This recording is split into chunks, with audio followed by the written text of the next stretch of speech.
Wealth creation का सही तरीका क्या है? बाजार के हर चाल का फायदा उठाने वाली एसआईपी या फिर सही समय पर एक मुश्त निवेश यानी कि लमसम। जब बात लॉन्ग ड्यूरेशन के वित्तीय गोल और रिटायरमेंट कॉर्पस बनाने की होती है दोस्तों, तो सही निवेश रणनीति चुनना सबसे अहम हो जाता है। आज मैं ना केवल एसआईपी और लमसम के बीच के गणित और रिटर्न का वैज्ञानिक विश्लेषण करेंगे, बल्कि दिग्गज फंड मैनेजर द्वारा सुझाए गए उन टॉप परफॉर्मेंस फंड्स पर भी चर्चा करेंगे जो कि आपके रिटायरमेंट गोल को आसानी से हासिल करा सकते हैं। तो आइए देखते हैं इस खास विश्लेषण में। नमस्कार, मैं हूं आपके साथ संध्या बिष्ट और आप देख रहे हैं द इकोनॉमिक टाइम्स हिंदी। दोस्तों, शेयर बाजार में उतार चढ़ाव ने म्यूचुअल फंड के निवेशकों को अपने इन्वेस्टमेंट स्ट्रैटेजी पर दोबारा विचार करने को मजबूर कर दिया है। इसकी वजह यह है कि एसआईपी के कई निवेशकों की शिकायत है कि पिछले 2 साल में सिप से लगातार निवेश करने के बावजूद उनका पैसा ज्यादा नहीं बढ़ा है। कई इन्वेस्टर्स तो एसआईपी बंद करने के बारे में सोचने लगे। अब सवाल यह है कि क्या एसआईपी की जगह लमसम निवेश से ज्यादा रिटर्न मिलेगा?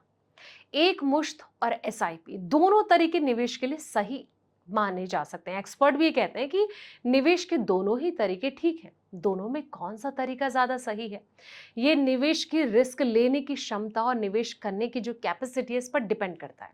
जो निवेशक एक बार में बड़े अमाउंट का निवेश नहीं कर सकते, उनके लिए एसआईपी हमेशा निवेश का ज्यादा सुविधाजनक तरीका है। आज एसआईपी के रास्ते म्यूचुअल फंड की इक्विटी स्कीम में काफी ज्यादा पैसा आ रहा है। इनमें से कई निवेशकों के लिए लमसम निवेश करना मुश्किल हो सकता है। अब लमसम निवेश के लिए बड़ा फंड जरूरी है। जी हाँ, एक मुश्त निवेश के लिए बड़ा अमाउंट जरूरी होता है। अगर किसी के पास बोनस या दूसरे तरीके से बड़ा फंड आया है तो वो एक मुश्त निवेश म्यूचुअल फंड की इक्विटी स्कीम में कर सकता है। एक मुश्त निवेश करना तब फायदेमंद होता है जब बाजार में स्टेबिलिटी होती है या फिर बाजार चढ़ रहा होता है। ऐसा होने पर निवेशक को अपने पैसे पर अच्छा रिटर्न मिलता है दोस्तों। लेकिन उतार चढ़ाव वाली मार्केट में एक मुश्त निवेश करना रिस्की हो सकता है। जी हाँ, रिटायरमेंट के लिए मल्टी एसेट फंड में निवेश समझदारी भरा कदम हो सकता है। और एक्सपर्ट ही कहते हैं कि अगर कोई व्यक्ति रिटायरमेंट के लिए म्यूचुअल फंड की स्कीम में आज निवेश करना चाहता है तो वो मल्टी एसेट फंड में निवेश कर सकता है। इसकी वजह ये है कि ये जो स्कीम है कई तरह से एसेट में निवेश करती है और ये एक तरह की हाइब्रिड स्कीम है। और ये इक्विटी, डेट, कमोडिटी, खास करके गोल्ड और सिल्वर में निवेश करती है। लंबी अवधि में हर एसेट में निवेश से अच्छा रिटर्न मिलता है और इस फंड के लिए हर एसेट में कम से कम 10% निवेश करना बहुत जरूरी होता है। अब मल्टी एसेट फंड में डाइवर्सिफिकेशन का फायदा कैसे मिलता है?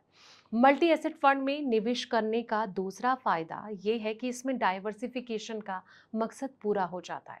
डाइवर्सिफिकेशन से निवेश से जुड़ा जो रिस्क है वो कम हो जाता है और इसकी वजह है कि आमतौर पर हर एसेट क्लास में एक साल साथ गिरावट जो है वो नहीं आती है।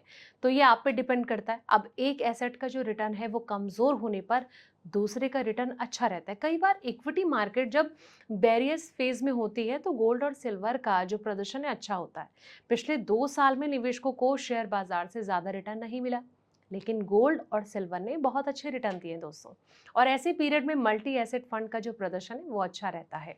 तो जिस तरीके से ये आप पे डिपेंड करता है कि आपको मार्केट की चाल देखकर किस तरीके से निवेश करना है। अगर आपके पास बोनस या फंड है तो आप लमसम की ओर जा सकते हैं। अगर आप चाहते हैं कि थोड़ी थोड़ी अमाउंट में आप निवेश करें, अच्छा कॉर्पस तैयार करें, तो आप एसआईपी कर सकते हैं। लेकिन एक बार अपने फाइनेंशियल एडवाइजर से जरूर सलाह मशवरा करें ताकि आपको कोई दिक्कत परेशानी का सामना ना उठाना पड़े। ये रिपोर्ट आपको कैसे लगे कमेंट बॉक्स में अपनी राय जरूर दें। फिलहाल इस वीडियो में इतना ही। ऐसे पल पल के अपडेट्स के लिए आप देखते रहें द इकोनॉमिक टाइम्स हिंदी।